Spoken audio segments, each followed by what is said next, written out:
홍익표 더불어민주당 의원이 정책위 수석 부의장이 예. 이현주 공천을 잘못해서 죄송하다, 사과한다 이렇게 말씀을 하셨네요. 태어나서 이런 재밌는 장면은 처음 봅니다. 국민의당 수석부 대표인 이현주 의원의 발언은 매우 부적절합니다. 물론 우리 더불어민주당 책임도 있습니다. 국민들에게 죄송합니다. 공천 과정이 허술해서 공천에서 당선까지 시켜서 그렇습니다. 이런 반교육적, 반노동적, 반여성적 발언을 한 수석부 대표에 대해서는 국민의당에서 반드시 조치가 있어야 된다고 생각합니다. 국민의당의 당론이 그러한 제보를 듣겠습니다. 근데 이게 맞는 얘기죠. 2012년에 네. 4월에 저희가 공천한 거 맞고요. 예. 민주통합당 때 공천한 거 맞고, 제가 문성근 선배랑 국민의 명령 해서 그 민주통합당까지 쭉 왔잖아요. 그런데 그 즈음에 그 이현주 변호사가 국민의 명령 사무실에 온 적이 있어요. 그래요? 예. 그래서 그때 유시춘 선배가 같이 이제 민주통합당 만드는 작업을 같이 했는데, 유시민 작가 누나. 네. 그렇게 말씀하시면 싫어하세요. 응? 유시민이 유시춘 동생이다 이렇게 얘기해야 된대요. 예. 저도 여자 유시민이라는 말 안 좋아해요. 아 그렇구나. 네. 언젠가는 유시민에게 남자 채민이라고 할 날이 오지 않을까요? 좀 남자 채민이가 예능 프로에서 날아다니시더라고. 예, 그래서 온 적이 있어요. 근데 그때 이제 공천 받을 수 있을까 해서 이제 문을 두드렸던 거고요. 그러니까 그만큼 그 권력 의지가 강했다는 거죠. 성향 자체는 뭐 민주 진보적인 사람은 아니었던 것 같아요. 지금 아닌 게 하는 아니고 거요? 오히려 지금 얘기하는 거 보면 반노동, 반시민, 예, 반민주 뭐 이런 거라 전혀 민주통합당 뭐 저희 성향은 아니죠. 그리고 반문의 기수시잖아요. 그러니까 권력을 잡는 거라면 어떤 변신도 가능한 사람. 저는 그렇게 봤거든요, 최근에. 네, 그렇기도 하고 SNS를 통해서 이런 얘기도 있잖아요. 지금은 이현주 의원이 반문의 기수라 뜨는데 그래서 요즘 이현주 의원하고 박모 의원하고 누가 더 텔레비에 많이 나오냐. 그러니까 박모 의원도 친문 패권 욕하고 막 이럴 때는 방송 탔는데 요새는 무엇 때문인지 반문을 안 하니까 텔레비 못 나오시는 거 아니냐 이런 얘기 막 하세요. 그리고 이현주 이분이 뜨는 건 보면 주로 문재인 정부를 포퓰리즘 독재라고 하고 이런 거 언론이 받는 거잖아요. 제가 한번 얘기 안 했던가요? 저한테 19대 때 기자가 찾아와가지고 그 문재인 대표 시절이었어요. 네. 그때 문재인 대표 한 번만 비판해 달라고. 왜? 그때 막 그러니까요. 흔들릴 때 네. 한 번만 비판해 주시면 이거 대서득표를 할 수 있다. 제가 하면 최민희가 하면. 어떤 계열인지 몰랐나 보네요. 아니요. 알고. 알고? 언론에 나오고 싶으면 그렇게 하라는 취지죠. 이 또라이예요, 뭐예요? 저는 이런 걸 여러 장면 겪었어요. 여러분이 제가 이제 여기서 이렇게 제가 표현하긴 그렇지만 올곧게 한 길로 친노 친문의 길로 오는 게 그냥 있는 거 아니고요. 그래서 저보고 문재인 대표 한 번만 비판하면 일면 탑이다 이런 기자도 있었고요. 그때 언론 흐름이 그랬다는 거네. 그렇죠. 그러니까 문재인 대표 욕하면 일면 탑 방송 쫙 이렇게 되는 거예요. 미친놈들이네요. 아니, 그리고 저한테 그랬어요. 그럴 정도로 정치인은 언론에 나가고 싶어 한다고 생각하죠.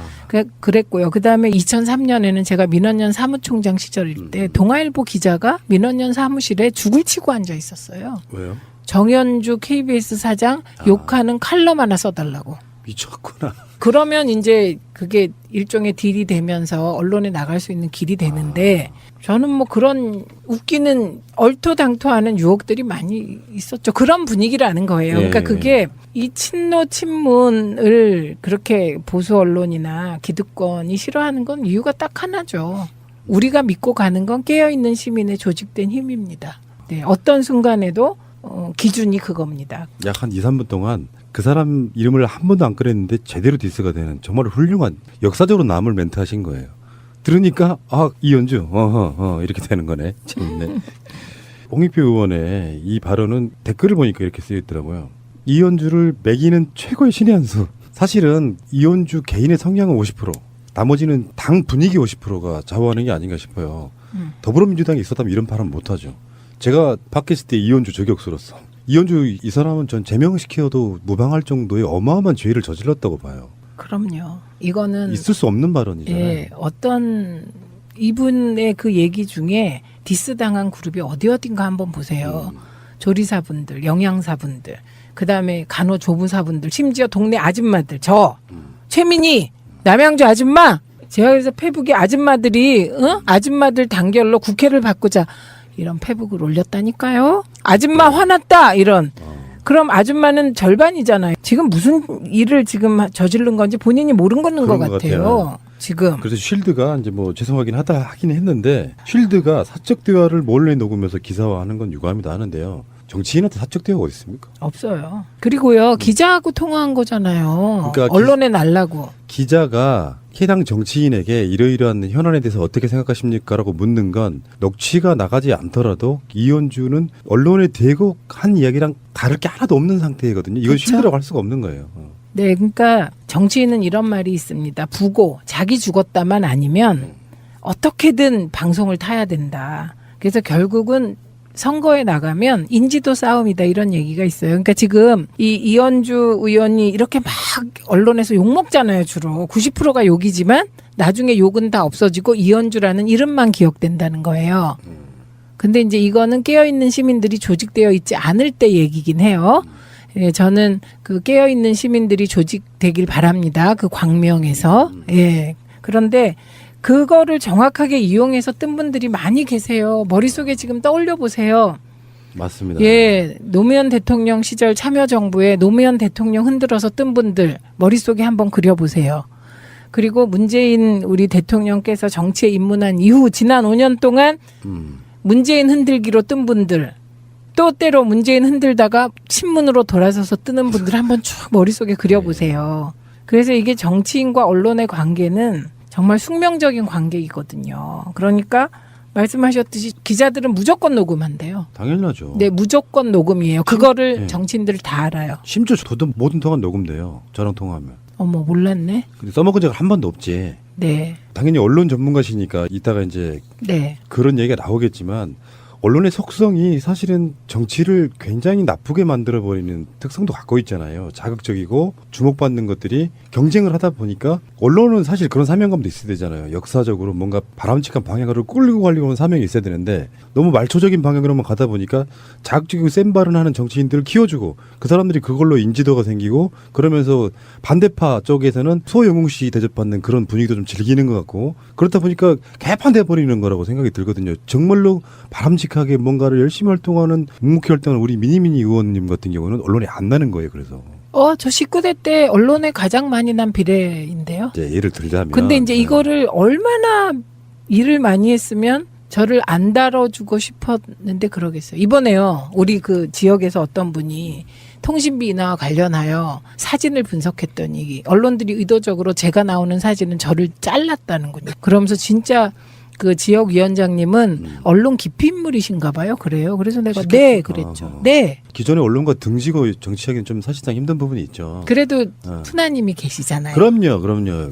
사실 웬만한 뭐 매체들보다 저희들이 훨씬 듣는 독자 수가 훨씬 많거든요. 그럼요. 네. 그러니까 이제 최민희의 존재감은 이렇게 이제 우리 아이들이 지켜주는 그 존재감으로 이렇게 가고 있는데 말이 좀 이상하긴 하는데 이현주 의원이 지금 일종의 전 노이즈 마케팅이라고 봐요.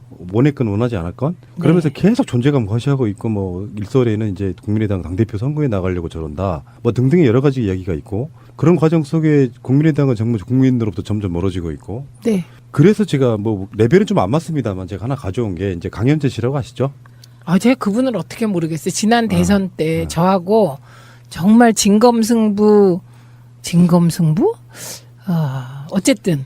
현역도 안 해본 사람이 뭐 그렇게 레벨을 같이 그런 식으로 맞췄대요. 종편에서. 아니 그거는 할 수 없죠. 뭐 그쪽 캠프의 대변인 맡고 막 이러니까. 근데 강현재 씨가 지금 국민의당을 탈당하면서 왜냐하면 악행이 되게 뛰어난 인물이고 악행이 유명한 사람이었기 때문에 그 사람이 그 당에서 뛰어내렸어요. 뭐 가끔씩 그런 표현하죠. 난파선에서 이렇게 탈출한다고. 강현재가 가장 먼저 탈당을 해버려요. 그래놓고 이제 비언은 이런 거야. 국민의당에 새 정치가 없더라. 탈출 이렇게 되는 상황이거든요. 이게 되게 슬프고 우퍼요. 재밌기도 하고 웃기기도 하고. 지금 이현주, 강현재 두 전직 여성 변호사 정치인들이 국민의당의 현 주소를 적나라하게 보여주고 있는 거죠. 막말 정치. 그리고 새 정치를 얘기하면서 구태 정치, 흔들기 정치. 그거에 앞장섰던 분들이죠. 그리고 근데 더 웃기는 거는 강현재 전 부대변인이 탈당하면서 한 탈당의 변이 되게 웃겨요. 국민의당이 제3의 중도의 길을 가는 정당도 아니고 전국 정당도 아니고 안철수의 새 정치도 없다고 판단했대요. 이제 알았냐? 그러니까요. 그러니까 이분은 성향상 저는 이현주 의원하고 이 강현재 씨는요. 성향상 사실은 보수의 오른쪽 끝에 가까워요. 얘기하는 게. 자유한국당으로 가셔야죠, 사실은. 자유한국당보다 조원진 또 창당했대요. 네, 그 창당한 당 이름도 기억 안 나는데 새누리당에서 또 이렇게 제명당했어요. 그래서 출당당해가지고 또 당 만들고 그럴 때 이 양반 드디어 이제 전임맨의 길로 들어섰어요. 거기에 정미홍, 그러니까. 변희재와 같이 하죠. 근데 그런 정도와 같지 않나요? 인식 수준이. 이야기 좀 잠깐만 놔볼게요. 네. 고성에서. 그러니까 정치판에서 부류는 여러 가지가 있다고 생각이 네. 드는데 사실 상당히 공감하실 거예요. 민주 진보 세력에서 학생운동도 좀 했거나 그런 비슷한 결로 이렇게 살아오다가 인재풀이 없다 보니까 이제 김대중 대통령이나 이런 정당들에서 많이 수혈을 하잖아요. 근데 정권을 잡으려고 또는 잡고 보니까 또 집권해서 필요한 마인드가 있어서 또 이렇게 수혈하시는 분들이 있잖아요. 특히 이제 네. 당시에 뭐 장관을 지냈거나 예, 하시는 테크노크라트. 분들. 예. 그렇게 들어왔는데 어느 날 이제 민주 진보 세력이 어떤 정통성은 지키고 쭉 가고 있다가 그 사이에 이제 그 사회 명망의 엘리트들을 수혈하는 과정도 있고 근데 문제는 이제 분당되기 시작하면은 저희 동네를 보면 그래요. 국민의당이 생기는 과정. 같은 당에 있던 사람들이 출마하려고 예비후보로 등록한 사람이 한 10명 돼. 그런 사람들이 국민의당이 분당해 나가는 과정이 생기니까 반이 국민의당 갈아타요. 근데 이 사람들 이력을 제가 다 봤어요. 명함 받으면서. 진짜로 이쪽에서 열심히 활동하러 운동한 사람들은 거의 없어. 그러니까 국회의원 당선만 가능하다면 그 당시에 새누리당도 가고 새정치민주연합도 가고 아무 데나 갈 수 있는 사람들인데 분당이 되면 그만큼 그 사람들 일자리 공간이 좀 생기는 거거든요. 그러니까 공천 받을 수 있는 정당에 어중이 떠중이들이 다 몰려드는 관계.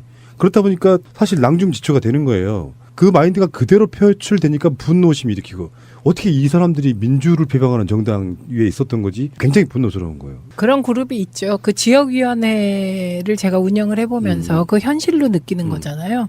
그래서 최근에 그 대선 과정에서 국민의당으로 갔다가 탈당하고 우리 당 오시겠다는 분들이 많이 계셨습니다. 그런데 그런 분들 중에 상당수가 호남향후회하고 연계해서 들어오시기도 하는데요. 그게 이제 부분적으로 받아들이죠. 당에서는 이 입당 심사라는 게 있습니다. 그리고 그 지역위원장이 동의하지 않으면 입당이 절대로 안 돼요. 그래서 그런 심사 과정을 거치고는 있죠. 그런데 그런 그룹이 있죠. 지금도 벌써 난파선에서 지금 강 변호사 뛰어내렸잖아요. 그런데 지역에서도 더 탈당 러시가 일어나고 있다는 얘기인데 우리 정서는 좀 아니죠. 네.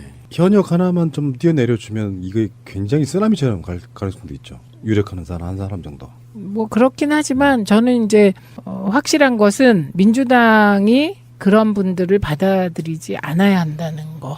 총선 즈음해가지고 자기 살 길 찾겠다고 탈당하고 민주진보 세력의 어떤 위기 같은 건 전혀 의식 없이 그 지역에 가서 아주 안전빵으로 당선되신 분들 사실상 완전 정치계의 적폐라고 보거든요. 대부분은 다. 그중에 일부는 괜찮으신 분들이 있겠죠.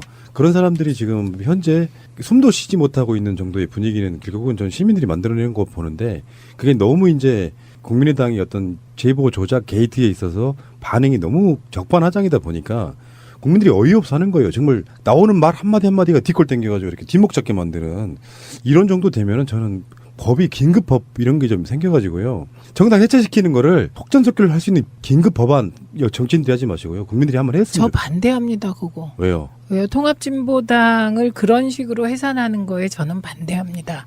마찬가지로 결국은 국민의 선택에 의해서 해산되어야 한다고 생각하고 그러나 푸나님이 그런 류의 시민운동을 하시는 거는 뭐 막지 않겠습니다. 아니 저도 그렇게 하는 건 당연히 반대해야죠. 그게 아니라 오죽했으면 국민의힘으로 법무부 장관이 헌법재판소에다가 이렇게 제청하고 이런 거 말고 국민들이 한 1,000만 명 정도 서명하면은 당 해체시켜버리는 거 가능했으면 좋겠다니까. 저는 이번에 국민의당이 대선 공작 게이트에 대응하는 거를 보면서 그 또한 제보 조작하는 방식과 비슷하게 대응한다. 예. 그래서 저게 문화였나? 이런 생각을 혼자 하는데요. 특히 그 특검 가지고 물타기 하는 거요. 이 부분에 대해서 제가 이제 쭉 대변인들 대응을 봤는데요. 핵심은 이겁니다. 제보 조작 사건은 범죄입니다. 범죄. 이게 정치적인 뭐가 아니에요. 정치적 딜의 사안이 아니에요. 이거는 범죄를 저지른 겁니다. 그러면 이게 특검이 필요하다면 특검 요건이 있어야 돼요. 예, 특검은 다 요건이 있습니다. 그냥 특검하는 거 아니에요.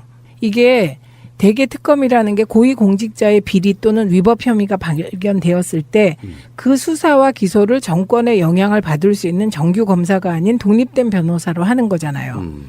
그러면 이유미가 고위공직자인가요? 아니잖아요. 이준서가 고위공직자인가요? 아니잖아요. 이거는 정파적인 사안이 아니고 그냥 형법상 선거법상의 비리입니다. 비리. 예, 그렇기 때문에 이건 특검이 필요 없습니다. 이거. 그냥 검찰이 잘 조사하면 되고요. 그다음에 그럼에도 불구하고 이번 제보 조작 사건은 범죄인데 문준용 의혹은요. 야당들이 부풀린 의혹이고 시비거리입니다. 하나는 범죄임이 확실하고 하나는 야당이 부풀린 의혹인데 그거를 동일선상에 놓고 쌍끌이 특검을 하자. 이건 뭐 전 국민이나 여당을 바보로 봅니까? 이건 정말 논리적으로도 오류고요. 이거는 물타기 또 이런 악성적인 물타기 하시면 안 됩니다. 그래서 범죄와 자기들이 부풀린 의혹을 동일선상에 놓고 국민들을 헷갈리게 하려고 하는 이거 국민들 수준은 높아졌는데 국회는 그대로인 것이지요. 안 될 거 알면서 지르는 거잖아요. 그렇죠. 어떤 상황을 모면하기 위해서 안 될 걸 알면서도 고의적으로 이제 우리들 표현으로 하면 어그로 끈다. 어그로 끄는 거예요. 어그로 끄는 거. 그렇죠. 근데 그게 국민들한테 먹히면 그게 우리가 좀 그럴 텐데 안 먹히고 있잖아요. 여론조사 보면은 계속 최저로 떨어지고 있잖아요. 네. 근데 왜 그런 짓을 왜 할까요? 그건 저는 의원님한테 한번 물어보고 싶어서 그게 왜 할까요? 왜? 그게 이제 그냥 보면 궁지에 몰린 쥐가 고양이 무는 격인 거죠. 예. 그리고 뭐 공격이 최선의 수비다라는 얘기까지 일부 언론이 하던데, 그러니까 안 맞는 것이죠. 지금 전혀 그 공격이 최선의 수비라는 말과 지금 이 상황은 지금은 길이 없는 겁니다. 사방이 막혀서 이제는 그냥 어거지 쓰고 뭐 그렇게 하다 보면 그러니까 과거에 있지도 않은 호남 홀대론을 만들어서 문재인 흔들기를 했던 호남 토호 세력, 호남의 그 일부 그 유지 세력, 예, 고 세력들이라도 결집시키는 거죠. 그리고 혹시 이제 그렇게 막 던지다 보면 뭐 하나 정도 정부가 받아줄 수 있지 않을까 하는 기대. 그리고 또 하나는 추미애 대표를 집중적으로 공략함으로써 혹시 민주당이 분열해주지 않을까 하는 신락 같은 기대. 맞아요. 예, 그건데요. 지금 이제 우원식 대표도 곧 추미애 대표와 같은 행보를 취했습니다. 그 왜냐하면요. 추미애 대표 발언 이전에 국민의당이 추경에 흔쾌히 협조했다면 우리 당 내부 분위기가 다를 수 있겠죠. 그렇죠. 그런데 그전에도요. 강경화하면 추경 못한다. 강경화하면 뭐 못한다. 김상조 임명하면 뭐 안 한다. 아, 이게 한두 번이었냐고요. 그리고 흔쾌히 해준 적이 한 번도 없어요. 예. 그러면 추경을 추미애 대표 발언이 없었다면 쭉 가게 해줄 거냐. 그렇게 안 본다는 그러니까요. 거예요. 그래서 지금은 정치적 기술의 측면을 가지고 현 상황을 판단하려고 하면 안 되고 우리 당은 이건 원칙을 세우고 가는 거죠. 추미애 대표는 당대표니까 원칙을 세워야 되는 거예요. 맞습니다. 그래서 지금 더불어민주당이 대응을 꽤 잘하는 것처럼 보여요. 네. 사실 국민의당이 노린 것 중에 하나가 추미애 때리기는 내부 분열 용이잖아요. 근데 네. 그걸 빨리 알아채고 일단 이 시점은 정부와 여당이 똘똘 뭉쳐가지고 사실 잘못된 길로 가고 있다 치더라도 저는 일단 밀어붙이는 것이 전 순서라고 봐요. 왜 그러냐면 국민당이 저렇게 어그로를 끄니까 바른정당과 자유한국당이 그쪽에 지금 붙었거든요. 특검 뭐 이런 거 찬성하면서 붙었는데 그 방식으로 가면 이제 정권 쪽이 아무것도 되지 않는다. 지금 개혁의 방향성이 맞다면 오히려 이렇게 전선이 딱 구분되게 만들어져야 국민들도 우왕좌왕하지 않고 따라간다 이런 측면에서는 여당이 분열되지 않는 게 진짜 중요한 것 같다는 생각이 좀 들었어요. 정치적으로는 그렇고요. 지금 이제 보수 기득권 세력이 문재인 대통령을 흔들어 봤잖아요. 그런데 통하질 않아요. 그 통하지 않는 이유는 여러 가지겠죠. 문재인 대통령께서 워낙 지금 그 소탈하게 소통하고 계시고 진정성을 보이시니까 국민들이 전폭적인 지지를 보내는데 이게 그냥 마음이 가는 거예요. 아, 저 사람이 좋은 거예요. 이거는 못 막는 거거든요. 그런데 이제 이러다 보니 우회적으로 민주당을 흔들어서 문재인 흔들기를 시작한 겁니다. 그리고 그거를 추미애 대표 발언이 사실 그게 뭐 맞는 말인데 그거로 꼬투리를 잡아서 추미애를 흔들어서 열린우리당 시즌2를 만들어 보겠다는 거죠. 열린우리당은 정말 대표가요 수시로 바뀌어서 대표분들이 너무 많아서 누가 대표인지 기억도 안 날 정도인 거거든요. 그래서 당을 흔들어서 문재인 정부를 흔든다. 이런 이제 우회 통로를 그렇겠죠. 찾은 거고요. 그다음에 또 하나는 부동산 가격을 흔들어서 문재인을 흔든다가 어디선가 작동되고 있지 않냐 하는 제 느낌이 있습니다. 저희도 그걸 다루고 있기 때문에 아는데 요즘에 네. 보도들 중에 부동산 가격 올라가고 있다는 보도 엄청 막 나오고 있거든요. 네. 그거랑 지금 실질적으로 탈핵 이 분위기를 또 때리는 분위기가 한쪽에 또 있고요. 그러니까 네. 물밑에서 지금 문재인 대통령의 인기몰이에 잠복해 있긴 하지만 사회 이슈들을 이렇게 자세히 스크래프해 보면은 각종 군대에서 구기득권들의 저항이 계속 시작되고 있는 게 보여요. 네. 그런 흐름으로 좀 가야 되고 지금 현재는 최고의 적폐로 보이는 게 국민의당인데 제가 만약에 국민의당의 당대표라면 저는 석고대죄 계속 했을 것 같아요. 그러면 어느 정도 국민의 마음 좀 풀리지 않습니까? 잘못한 거를 떠나가지고 그쵸. 정말 죄송합니다 하면 그게 살아날 방법이었는데 그거를 못 참은 거지. 근데 그렇게 할 경우 그렇게 정치인들이 못하는 이유가 있어요. 그렇게 할 경우 추경으로 흔들고 정부조직법으로 흔들고 이걸 할 수가 없어요. 석고대죄를 하면서 우리 추경 안 해줄 거야. 이럴 수는 없는 거거든요. 왜냐하면 우리가 피해 정당이잖아요. 그리고 대통령 피해자시잖아요. 패러다임이나 마인드를 바꿔야 된다는 게 제가 그 생각이에요. 잘하고 있을 땐 도와줘. 그렇죠. 야당은 무조건 반대한다는 선례 같은 건 남기지 마. 그러다가 정말 못한다고 생각할 때 한 방 그게 진짜로 한 방의 의미가 있는 거지. 잘하건 못하건 못한다고 하는 것은 그 마인드를 야당들이 패러다임을 좀 바꿔줬으면 결국에는 목적이 자기 정파 정당이 아니고 국가 국민이라고 생각하는 게 그 마인드를 갖춰보자는 거예요. 어머, 또 확 순수해지셔서. 근데 이제 이런 것 같아요. 국민의당이 이렇게 가게 되는 요인은 저는 제3지대 정당이 무엇을 해야 되는가에 대한 말로는 제3지대 정당으로 거대 기득권 양당 체제를 깨겠다고 말했는데 그 역할이 뭔지를 명확히 몰랐기 때문에 온 결과라고 생각해요. 그게 무슨 말이냐면 이게 이제 조정하고 타협하고 그거를 제3지대에서 한다는 것은 캐스팅 보트를 지는 거예요. 캐스팅 보트는 말리는 시누이가 아닙니다. 그런데 캐스팅 보트 역할은 못하고 말리는 시누이로 전락한 거예요. 지금. 아하. 근데 저는 국민의당 전략이 보이거든요. 최대한 불쌍해 보이는 거야. 지금부터. 그러니까 정치 탄압이라는 얘기가 지금 나오잖아요. 최소한 호남권에서만큼은 지방선거 때 선전해 보겠다라는 일종의 작전 같은 거예요. 그러니까 계속 불쌍한 척을 하면 강자로 보이는 더불어민주당과 여당과 정부가 국민의당을 탄압한다는 인식을 계속 주잖아요. 그러면 또 지역 정서가 일부 살아나지 않을까라고 기대하고 있는 건데 자기들만 모르는 이야기예요. 우리들이 보기에는 그 사람들 스스로가 지금 악마화 돼가고 있는 거거든요. 피해자 쪽 감정이 전혀 없는 상태에서 가해를 해놓고 나서 현실적으로는 우리가 피해자라고 갑자기 덜변해버린 상태가 되니까 우리가 적반하장이라고 느끼는 거거든요. 그 전략은 잘못됐다. 혹시 실장님 그 지역에도 네. 국민의당 뭐 당협 이런 게 있어요? 네, 있습니다. 지난 총선 때 출마했었나요? 네. 그쪽에 분은 어떤 분이세요? 후보 나왔던 분. 실명 거론해도 됩니까? 어때요? 뭐 네. 이진호라고 네. 그 지역의 변호사입니다. 변호사입니까? 네. 네. 그때 득표율은 얼마나 나왔어요? 득표율이 19% 근데 나왔습니다. 그분 없었으면 당선이었네요. 그럴 가능성이 높다고 저희는 아, 봤습니다. 에이씨. 그러네. 국민의당이 사실상이 피해자네. 우리 재민이 분위기는 어때요? 왜 이런 건 있거든요. 당을 떠나가지고 그러니까 당이 예를 들어서 우리 민희 의원님이 자유한국당 소속이라고 해도 네. 그 지역 평판 좋은 사람들이 있어요. 정말 네네네. 그 국민도 잘 대하는 사람. 그쪽 분은 어떠세요? 좋은 이야기 나오면 편집해드리거든요. 그 솔직히 그 당 국민의당 그때 한창 거세게 네. 일었을 때 네. 당에 대한 어떤 그런 인지도보다는 사람에 대한 평판은 솔직히 별로였던 것 같습니다. 달렸어요. 네.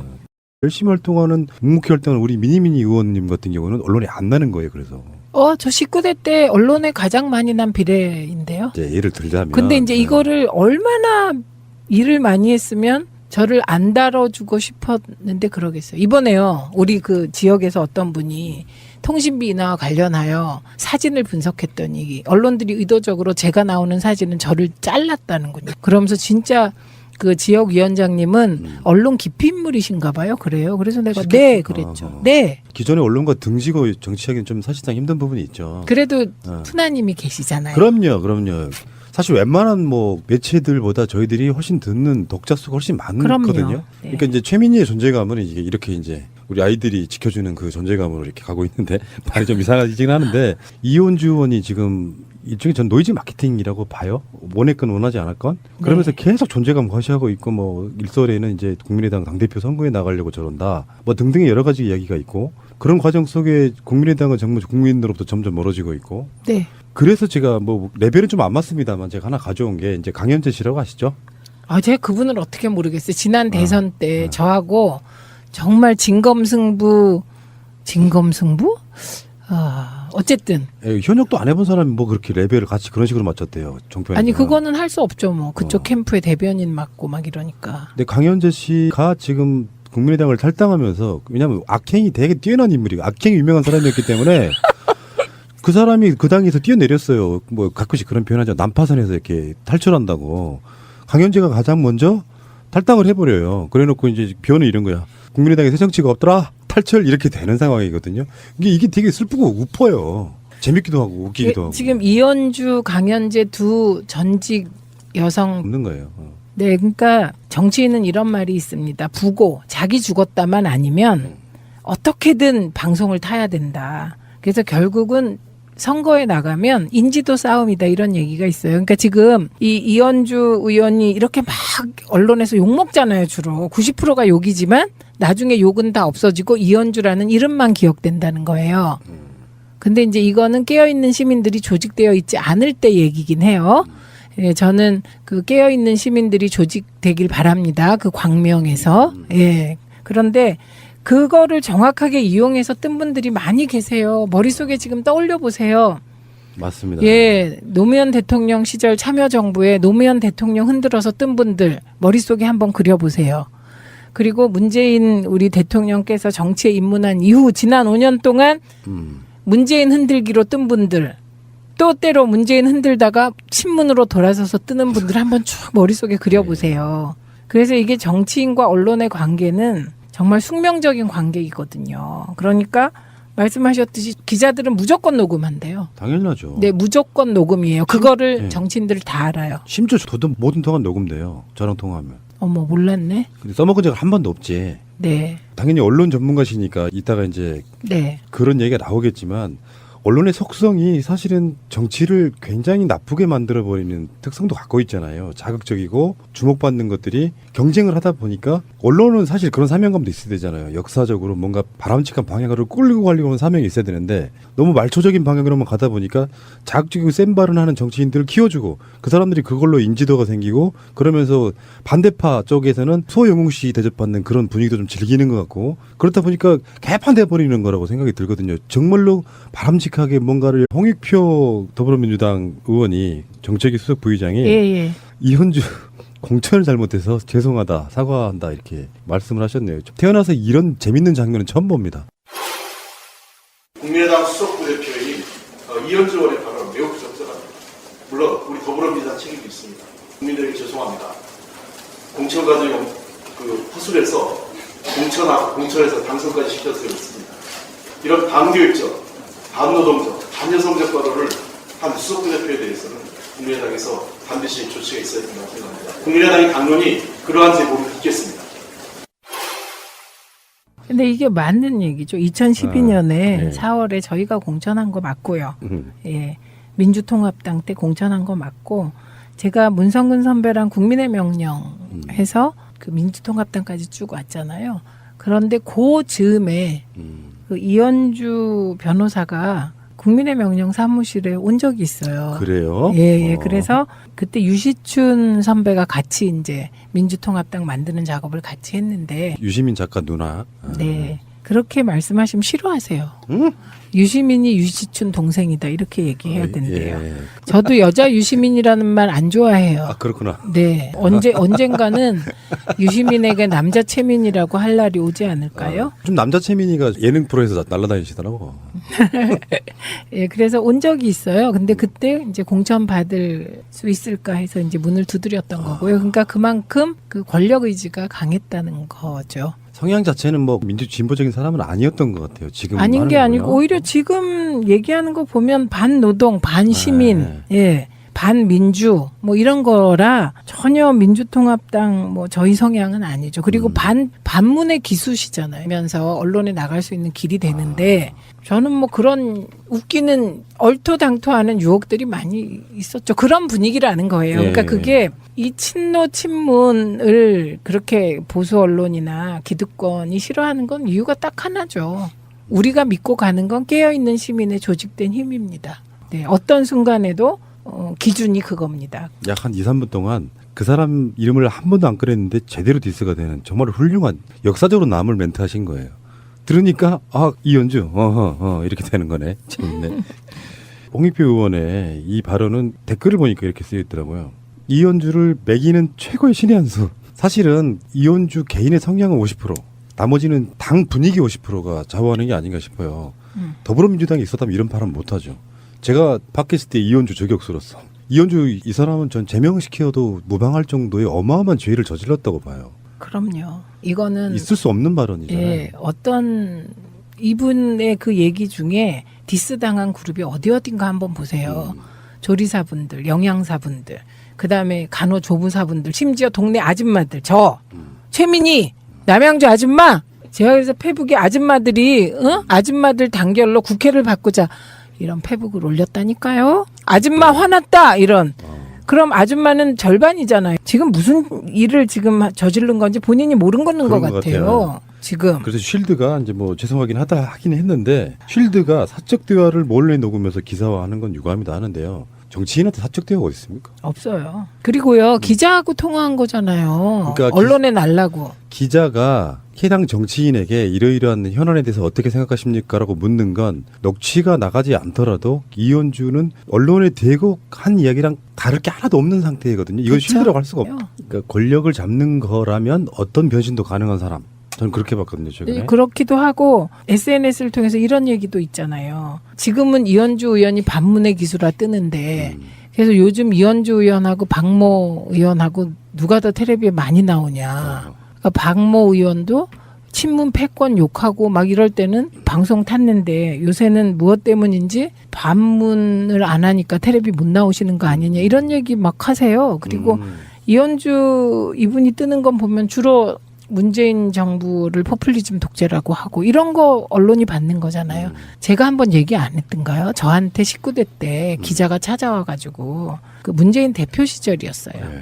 그때 문재인 대표 한 번만 비판해 달라고. 왜? 그때 막 그러니까요. 흔들릴 때 한 네. 번만 비판해 주시면 이거 대서특필 할 수 있다. 제가 하면 최민희가 하면. 어떤 계열인지 몰랐나 보네요. 아니요. 알고. 알고? 언론에 나오고 싶으면 그렇게 하라는 취지죠. 이 또라이예요, 뭐예요? 저는 이런 걸 여러 장면 겪었어요.